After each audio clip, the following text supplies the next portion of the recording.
என்னண்ணே ஆழ்ந்த சிந்தனை வரீங்க? எல்லாம் உன்னை பற்றி தான். என்ன? அது எப்படிடா எதை செஞ்சாலும் ஒரு பிரச்சனையில் கொண்டு வந்து முடிக்கிற? என்னென்ன பேசுறீங்க? நான் நல்லது நினச்சி தான் எல்லாமே செய்கிறேன். நல்லது நினச்சேன். உன் இஷ்டத்துக்கு ஏதாவது செஞ்சிடுற, சம்மந்தம் இல்லாமல் ஏன் தலை உருளுது. அம்மா ஒரு பக்கம் கத்துறாங்க, சார் ஒரு பக்கம் கத்துறான். நான் என்னென்ன செய்ய முடியும்? நான் எதுவுமே பேசலனாலும் அம்மா அண்ணியை கத்திக்கிட்டு தான் இருக்காங்க. காரணமா வேணும்? சும்மா இருறா. இருக்கிற பிரச்சனை பத்தாது, நீ வேற அவசர கொடுக்க மாதிரி எதையாவது இழுத்து விட்டுக்கிட்டு. நான் சொல்றத கேளு. சொல்லுங்க. இனிமே எந்த விஷயத்திலையும் தலையிடாத, உன் வேலையை மட்டும் பாரு. அப்புறம் ஒரு விஷயம் பேசணும் அவன்கிட்ட. சொல்லுங்க.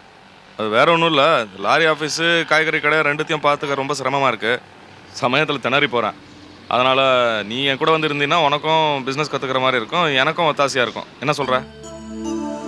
வரதை பற்றி இல்லை. என்ன யோசிக்கிற? இல்லை, உங்களுக்கே சிரமமான வேலைங்கிறீங்க. நான் எப்படி? அதெல்லாம் ஒன்றும் சிரமம் இல்லை. 2 நாளில் கற்றுக் கொடுத்துட போகிறேன். இல்லை, கற்றுக் கொடுப்பீங்க, நானும் கற்றுக்குவேன். அதுக்கு இல்லை, ஓப்பனாக சொல்கிறேனே, உங்கள் பிஸ்னஸில் அவ்வளோ இன்ட்ரெஸ்ட் இல்லை. வர ஆரம்பித்தா இன்ட்ரெஸ்ட் தன்னால் வரேன்டா. அப்படி இல்லைண்ணே, ஒரு வேலையை எடுத்து செய்யணும்னா முழுமையாக அதில் ஈடுபாடு வேணும். அதான் டவுட்டாக இருக்குது. நீங்கள் கோச்சிக்கலன்னா ஒரு யோசனை சொல்லட்டுமா? சொல்லு. போஸ் என்ன வேலை இல்லாமல் கஷ்டப்பட்டுட்டு இருக்காரு. அவர் சேர்த்துக்கிட்டிங்கன்னா இதெல்லாம் பார்த்துக்குவாருன்னு. இப்போ தான் சொன்னேன், அவசர குடிக்க மாதிரி எதையாவது இழுத்து விட்டுக்காதேன்னு. அதுக்குள்ளே புத்தியை காமிச்சிட்டியா? அவனெல்லாம் இழுத்து விட்டுக்கிட்டா அவ்வளோதான், ஏன் நிம்மதி காலியாயிடும். அறிவு கேட்டத்தனமா எதையாவது சொல்லாதடா. கொஞ்சம் பாப்பா செல்வம் எப்படி இருக்க? நல்லா இருக்கேன் சார். என்ன மாணிக்கம், செல்வத்தை பற்றி ஏதோ பேசிகிட்டு இருந்த, என்ன விஷயம்? ஒன்றும் இல்லைங்கய்யா, 2 பிஸ்னஸையும் பார்த்துக்கிறது சிரமமாக இருக்குது. நீ வந்து ஒத்தாசையாருன்னு சொன்ன, இன்ட்ரெஸ்ட் இல்லைங்கிறான். என்னப்பா இந்த சின்ன வயசில் இப்படிலாம் பேசிக்கிட்டு? எந்த வேலையாக இருந்தாலும் இன்ட்ரெஸ்ட் எடுத்தால் தன்னால் பழகிட போகுது. அதுதானே புத்திசாலித்தனம். இதில் ஒன்றும் கஷ்டம் இல்லையப்பா. இல்லை, கஷ்டத்துக்கு இல்லை சார், நமக்கு சம்மந்தம் இல்லாத ஏரியாவா இருக்கேன்னு பார்த்தேன். இந்த சால்ஜாப்லாம் வேணாம். 10 நாள் பழகினா எல்லா சம்பந்தமும் தெரிய போகுது. நல்லா சொல்லுங்கய்யா. இந்த பாரு, இந்த மாதிரி சும்மா இருந்தேன்னு வச்சுக்க, உடம்பு பின்னாடி வளையாது. ஓ அண்ணா சொல்ற மாதிரி முதல்ல அந்த வேலைக்கு வந்து சேரு. சரிங்க சார், ஒரு 2 நாள் பொறுத்து சேரலாமா? 2 நாள் இல்லை, 3 நாள் இல்லை, நல்ல நாளா பார்த்து வந்து சேரு. சரியா? சரிங்க சார், வரேங்க சார். போயிட்டு வா. மாணிக்கம், நான் உள்ள இருக்கேன். சரிங்க.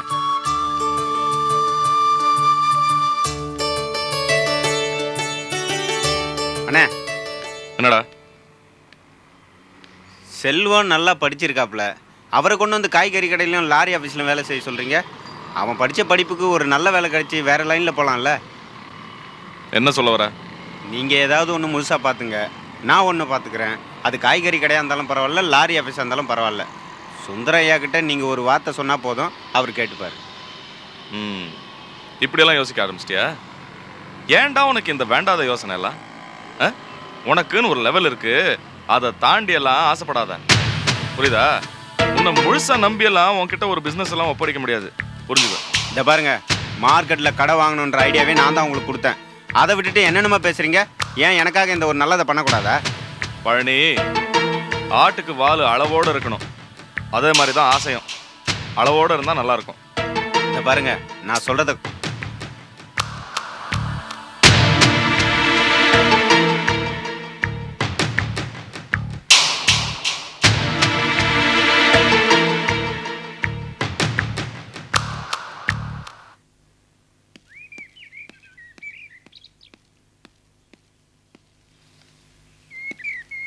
ஹாய் விஜி. ஐயோ, என்னது இந்த நேரத்துல வந்திருக்கீங்க? நல்ல நேரத்துல தான் வந்திருக்கேன், நல்ல செய்தியோட வந்திருக்கேன். நல்ல செய்தியா? வாங்க. என்னங்க நீங்க? டாக்டர் வேற இருக்காரு, நம்ம 2 பேரும் பேசிட்டு இருக்கிறத பார்த்தா அவர் திட்டுவாரு. சீக்கிரம் கிளம்புங்க. நான் ரொம்ப முக்கியமான மேட்டரா வந்திருக்கேன் விஜி. சரி, என்ன விஷயம் சொல்லிட்டு முதல்ல சீக்கிரம் கிளம்புங்க. கிளம்புறதா? முடியவே முடியாது, நீ என் கூட வந்தா தான் நான் போவேன். என்ன விஷயம் முதல்ல அதை சொல்லுங்க. ஊர்ல இருந்து எங்க அப்பா அம்மா வந்திருக்காங்களே. அப்படியா? உன்னை பாக்குறதுக்காக 2 பேரும் வெயிட்டிங்.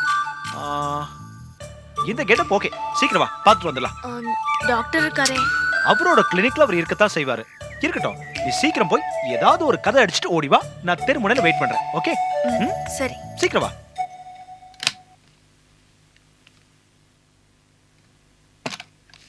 வா விஜி, என்ன விஷயம்? டாக்டர் கொஞ்சம் அவசரமா வெளில போகணும், அதான் உங்ககிட்ட பெர்மிஷன் கேட்கலான்னு வந்தேன். என்ன மேட்ரு இப்போ எதுக்கு வெளியே போனோம்? அப்பாவை ஹாஸ்பிட்டல் கூட்டு போகணும், அதான். Very good very good. உங்கள் அப்பா ஹெல்த் இப்போ எப்படி இருக்கு? வேறு எதுவும் ஃபர்தர் காம்ப்ளிகேஷன்ஸ் இல்லையே? அதெல்லாம் எதுவும் இல்லை, ரொட்டீன் செக்அப் பண்ணுன்னு சொன்னாங்க, அதான். நான் ஒரு மடையன். அன்னைக்கு உங்கள் அப்பா விஷயமா அந்த டாக்டர் கிட்ட ஃபோனில் பேசுறதோட சரி. அதுக்கப்புறம் உங்கள் அப்பாவோட ஹெல்த் கண்டிஷன் எப்படி இருக்குன்னு ஒரு கட்டசி கூட ஃபோன் பண்ணல. இப்போ ஃபோன் பண்ணிடுறேன். டாக்டர் அதெல்லாம் எதுவும் வேண்டாம். அதான் சொன்னேனம்மா, இது சும்மா ஒரு கர்டிசி கால். ஹலோ டாக்டர், நான் சிவா பேசுகிறேன் டாக்டர். எந்த டாக்டரா? டேய், நான் டாக்டர் சிவா பேசுகிறேன்டா. என்னது, நானும் டாக்டராவா? ஏன்டா ஒரு டாக்டர் இன்னொரு டாக்டரை டாக்டர்னு கூப்பிடுறது அவ்வளோ பெரிய தப்பா? ஓ ஐம் சாரி, ராங் நம்பரா? நான் ரேட்டை தான் சார் போட்டேன், அது ராங்காக போயிடுச்சு. அதுக்கே நீங்கள் இவ்வளோ ராங்காக திட்டுறீங்க? ஃபோனை வச்சுருங்க. அதுக்கே சார் இவ்வளோ கண்டுபிடிலாம் திட்டுறீங்க? நானே வச்சிடுறேன். ஏம்மா, ஃபோனில் ராங் நம்பர் போகிறது அவ்வளோ பெரிய தப்பான காரியமா? எவனோ ஒருத்தன் நாய் மாதிரி வல்லு வல்லுன்னு விழுறான். இது ஏடா கூடமான நேரத்தில் ஃபோன் பண்ணிட்டேன் போல இருக்குது. என்ன சிரிப்பு இப்போ? எதுக்கு சிரிப்பு? உனக்கு பர்மிஷன் கிராண்டட், கெட் அவுட்.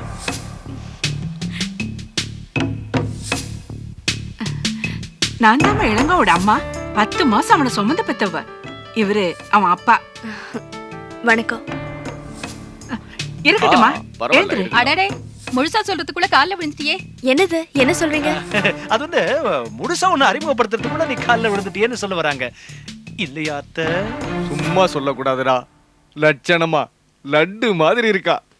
அப்பா, தேவையானதை மட்டும் பேசுங்க, அதை விட்டுட்டு லட்டு கிட்டுன்னுட்டு. உங்க அப்பாவுக்கு எப்பவுமே விவசாய கம்மி, எங்க எதை கவனிக்கிறதுன்னு தெரியாது. சரி சரி, உட்காருங்க. உட்காருமா. ஏம்மா விஜி, உங்க அப்பா என்ன பண்றாரு? அப்பா நிலம் வீடு வாங்கி விற்கிறது, பத்திரம் எழுதி தரது, ரெஜிஸ்ட்ரேஷன் கவனிக்கிறதெல்லாம். அப்படியே? இளங்கோ உங்க குடும்பத்தை பத்தி ஓரளவு சொல்லியிருக்கான். எங்க குடும்ப அந்தஸ்துக்கும் இளங்கோவோட பர்சனாலிட்டிக்கும் பெரிய பெரிய குடும்பத்துல இருந்தெல்லாம் பொண்ணு கொடுக்க தயாரா இருக்காங்க. ஆனா அவன் உன் மேல பிரிய வச்சுட்டான். கட்டினா உன்னைத்தான் கட்டுவேன்னு பிடிவாதமா இருக்கான்.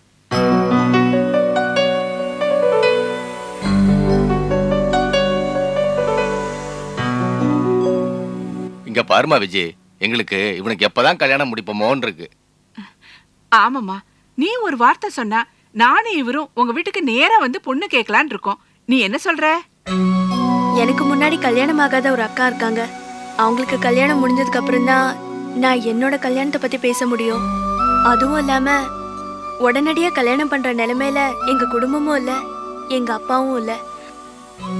அதனால இப்ப எதுவும் முடியாதுமா. நான் இதை அவர்கிட்ட சொல்லிட்டேனே. அது எப்படிம்மா? இவனுக்கு காலகாலத்துல ஒரு கல்யாணத்தை பண்ணி வச்சு பேர பிள்ளைகளை பார்க்கணும்னு எங்களுக்கு ஆசை இருக்காதா? உங்க குடும்பத்துல 1000 சூழ்நிலை இருக்கும், அதுக்காகலாம் நாங்க காத்துட்டு இருக்க முடியுமா? அதானே, ஏதோ உன்னை விரும்பிட்டான்னு சொல்லி இவ்வளவு தூரம் இறங்கி வந்துட்டோம். அதுக்காக ரொம்ப நாளா காத்துட்டு இருக்க முடியுமா என்ன? நான் எங்க குடும்ப சூழ்நிலையை சொன்னேன். எனக்கு மட்டும் இவரை உடனடியா கல்யாணம் பண்ணிக்கணும்னு ஆசை இருக்காதா? நான் எங்க வீட்டை பத்தியும் யோசிக்கணும் இல்லையா? என்னடா இந்த பொண்ணு இப்படி சொல்லுது? அம்மா, நீங்களும் அவசரப்படுறீங்க. அதே சமயம் விஜய் சொல்றதும் நியாயமா தான் இருக்கு. நான் வேணா ஒரு யோசனை சொல்லட்டுமா? சொல்லு. நானும் விஜயும் சிம்பிளா ரெஜிஸ்டர் மேரேஜ் பண்ணிக்கிறோம். இந்த விஷயம் விஜய் வீட்டுக்கு தெரிய வேண்டாம். அவங்கவுங்க வீட்டுல அமைதியா இருந்துருவோம். விஜயோட அக்கா லீலா கல்யாணம் முடிகிற வரைக்கும் கொஞ்சம் அமைதியா இருப்போம். லீலா கல்யாணத்துக்கு அப்புறம் நம்ம எல்லாரும் சேர்ந்து அவங்க அப்பா கிட்ட எடுத்து சொல்லுவோம். எனக்கு தெரிஞ்ச வரைக்கும் அவங்க அப்பா கண்டிப்பா ஒத்துக்குவாருமா. அப்படியே ஒத்துக்காட்டியும் நமக்கு கவலை இல்லை, ஏன்னா எங்களுக்கு தான் கல்யாணம் ஆயிடுமே. சே, யோசனை சொல்றானா யோசனை? உன் யோசனையை கொண்டு போய் உடப்புல போடு. ஊர் உலகம் அறிய கல்யாணம் பண்ணிக்கிட்டு காலகாலத்துல ஒரு பிள்ளையை பத்து தாடானா போகாத ஊருக்கு வழி சொல்றியா? வேற என்னமா பண்ண சொல்ற? டேய், நீ விரும்புறேன்னு சொல்லி இந்த பொண்ணை கட்ட ஒத்துக்கிட்டோம். உடனே உன்னை கல்யாணம் கட்ட ஒத்துக்கிட்டா சரி. இல்லாட்டி நம்ம வழியை பாத்துக்கோண்டா. இப்ப கையில 7-8 ஜாதகம் இருக்கு, எல்லாமே வசதியான இடம். என்ன சொல்ற? விஜயை தவிர வேற எந்த பொண்ணையுமே நான் கல்யாணம் பண்ணிக்க மாட்டேம்மா. ஏண்டா, நாங்க இவ்வளவு தூரம் இறங்கி வந்து பேசுறோம், நீ பிடிவாதம் பிடிக்கிறியா? இந்த பார், உன் மேல அவ்வளவு லவ் இருந்தா அந்த பொண்ணை வீட்டுல சொல்லி சீக்கிரமா கல்யாணம் கட்டிக்க சொல்றா.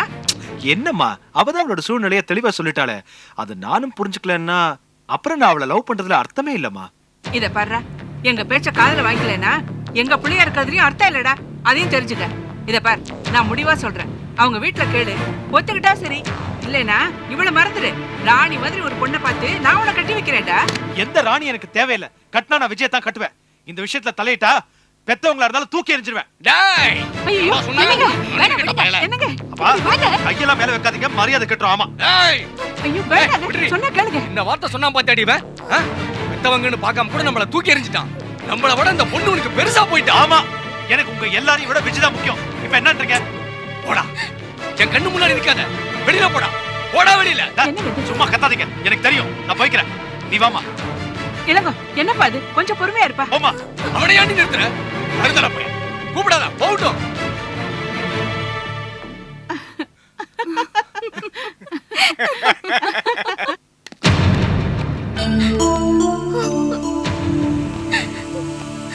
என்னங்க நீங்க எனக்காக உங்க அப்பா அம்மாட்ட இப்படி எல்லாம் சண்டை போடுறீங்க? பின்ன என்னம்மா, உன்னை மறக்க சொல்றாங்க, அது முடியுமா என்னால? என்னால எவ்வளவு கஷ்டப்படுறீங்க? விஜய், கஷ்டம்லாம் எதுவும் கிடையாது. நீ மட்டும் நம்ம காதல ஸ்ட்ராங்கா இரு. வேற எவனோட தயவு எனக்கு தேவையில்லை. சரி சரி, பழாத, தைரியமா இரு. இப்போ நான் அப்புறமா வந்து பாக்குறேன். சரிங்க.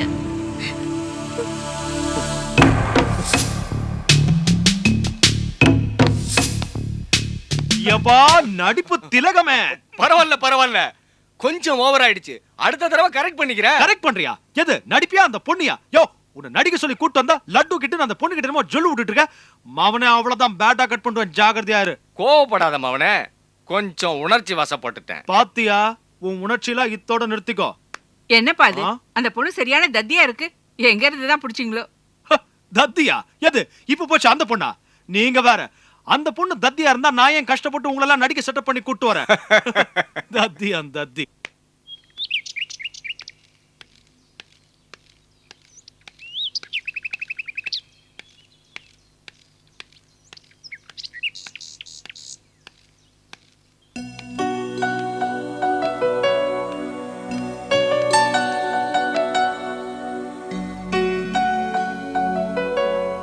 மாமா, வாங்க மாமா. எங்க வெளிய கிளம்பிட்ட? ஃப்ரெண்ட் வீட்டுக்கு போறேன். மாமா இருக்காரா? இல்ல, அப்பா வெளிய போயிருக்காங்க. வீட்ல வேற யாரும்? லீலாக்கா இருக்காங்க, கூப்பிடவா? நீ ஃப்ரெண்ட் வீட்டுக்கு போ. ம். பவானி, ஆ, உங்க லீலாக்கா எங்க இருக்காங்க? கிணத்தடியில இருக்காங்க. நீ போ.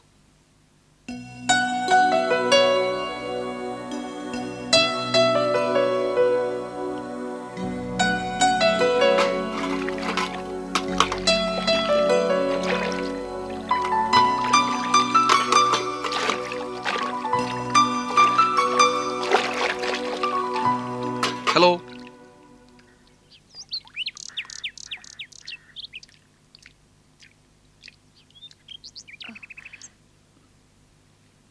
வாங்க. சௌக்கியமா இருக்கீங்களா? ம், நல்லா இருக்கேன். நான் ரொம்ப சௌக்கியமா இருக்கேங்க. உங்களை பார்த்து சாரி சொல்லிட்டு போலான்னு வந்தேன். எதுக்கு? ஊர்ல அம்மா மாமா ரொம்ப தப்பா பேசிட்டாங்க. அதான் சத்தியமா அம்மா பேசினது தப்புதான். தயவு செஞ்சு யாரும் மனசுல வச்சுக்காதீங்க.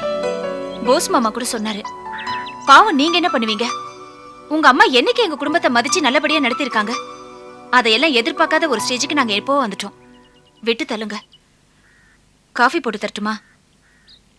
பிளாக் காஃபியா? என்ன அமைதியாயிட்ட? இது பாருலீலா, நம்ம 2 பேர் விஷயமா நான் ஒரு முடிவுக்கு வந்தாச்சு. என் விருப்பத்தை எங்க வீட்டுல நான் ஸ்ட்ராங்கா சொல்லத்தான் போறேன். அதெல்லாம் தேவையில்லை. ஏன் தேவையில்லை? அந்த ஆசையை நான் மெல்ல மெல்ல என் மனசுல இருந்து விலகிட்டேன். என்னாச்சு லீலா? ஏன் இப்படி எல்லாம் பேசுற? எங்க அப்பாவுக்கு இந்த விஷயம் பிடிக்கல. என்ன உங்களுக்கு கட்டி கொடுத்தா வரதட்சணையா எங்க குடும்ப மானத்தையில தர வேண்டி இருக்கும். அதை எப்படி எங்க அப்பா விட்டு கொடுப்பாரு? உறுதிய மறுத்துட்டாரு. அப்பா சொல்றது சரின்னுதான் எனக்கும் படுது. ஏன் அப்பாவோட முடிவுதான் என்னோட முடிவும். முடிவு பண்ணிட்டேன்னு இவ்வளவு சுலபமா சொல்ற? அதை நான் தாங்கிக்குவேன்னு எப்படி லீலா முடிவு பண்ண?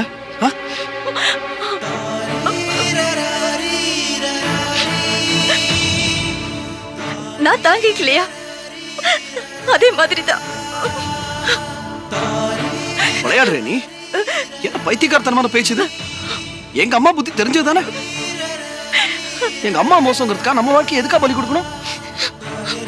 உங்க அக்காவை எங்க வீட்டுல கல்யாணம் பண்ணி கொடுத்து நீங்க எல்லாம் அனுபவிக்காத வேதனையா இல்ல அவமானமா? இதுக்கு மேல புதுசா எங்க அம்மா என்ன அவமானப்படுத்த முடியும்? இத பாத்தீங்களா, நான் என் அண்ணன் மாதிரி கிடையாது.